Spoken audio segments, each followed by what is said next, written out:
Rebonjour, donc deuxième partie des tutos sur le crayon. Maintenant on va passer à la taille. Alors je vais vous montrer quand même quelque chose que j'ai pas pu vous montrer dans la première.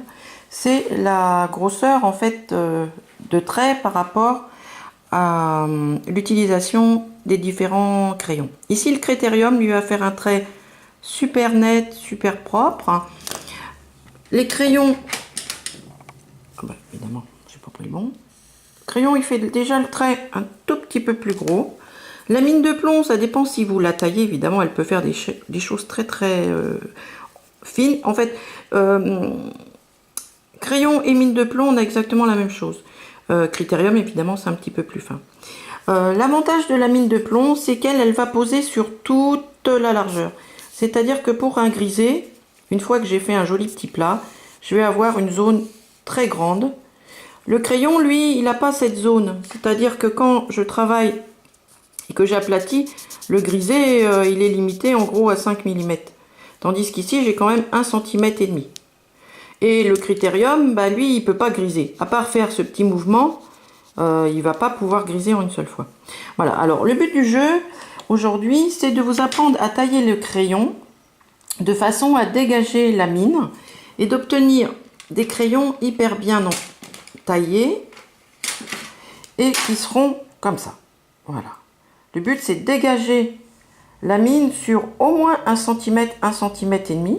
Pourquoi on dégage?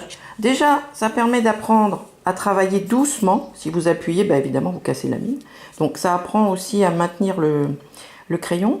Et ça permet, en fait, de faire des grisés aussi un peu plus longs. Quand la mine est faite, la mienne n'est pas faite, hein, elle n'a pas son plat, on arrive à faire des grisés en gros de 5, 6, un petit peu plus rapide. Voilà. Alors, l'idéal, c'est quand même la mine de pompe pour le grisé. Allez, on est parti pour la taille. Donc, on prend son cutter, on le sécurise. Alors, celui-là, je vous ai dit qu'il n'était pas terrible, mais là, pour moi, aujourd'hui, la lame est neuve, donc c'est plus pratique. On ouvre la lame. Alors, on ne taille pas avec le bout. On taille avec l'ouverture, c'est-à-dire une lame longue, un petit peu molle. Alors, vous ne risquez absolument rien si vous faites ce que je vais vous montrer. Déjà, vous tenez bien votre crayon dans votre main. Comme si vous teniez une canne à pêche, hein, quelque chose un petit peu dur, voilà.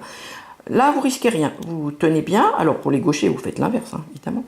Et vous allez poser à plat, ici, la lame sur le crayon. La lame, elle va travailler comme ça, jamais comme ça. Sinon, évidemment, vous allez vous tailler les doigts. Là, vous ne risquez rien, à part éborgner quelqu'un qui sera en face, mais voilà. Donc, moi, j'aime bien mettre le doigt sur la lame. Ici, ça taille pas, hein, vous risquez rien. Voilà. Et le but, c'est débarder. On y va tout doucement. Alors, vous pouvez ramener un peu la main gauche un peu plus haut. Et on y va doucement.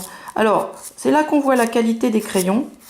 Un bon crayon a un bois assez souple qui se laisse tailler. Vous voyez que là, je ne peine absolument pas. Et je vais... Attention, le but, c'est pas de casser la mine. Hein. C'est de la dégager. Alors, on taille pas comme ça, on taille le plus plat possible. Voilà, tranquillement. On n'est pas pressé. Voilà, et on dégage. Alors, quand vous voyez à peu près 1 cm, c'est bon. Voilà, on met un petit sopalin en dessous. On essuie, parce qu'il y a toujours du graphite en plus. Et pour faire quelque chose de propre, on prend un petit bout de papier de verre, on l'enroule sur le doigt. Et puis, on va dire nettoyer la mine. Alors, toujours du bas vers le haut, parce qu'en plus, ça va faire une pointe et vous aurez un crayon très bien taillé. Voilà. Voilà. Donc, on nettoie toujours, il y a toujours du graphite qui se promène un peu. Voilà. Et on obtient un crayon bien taillé. Voilà. Donc, tous les dessinateurs devraient avoir des crayons comme ça pour pouvoir faire des beaux dessins. Voilà, je vous encourage à essayer. Vous pouvez repasser la vidéo plusieurs fois avant de tenter la chose. Franchement, si vous tenez bien en main gauche et bien à plat le doigt sur la lame, vous avez juste à glisser et ça se fait tout seul. Voilà, et bien écoutez, vous avez une boîte de crayons à tailler. Bon courage, au revoir.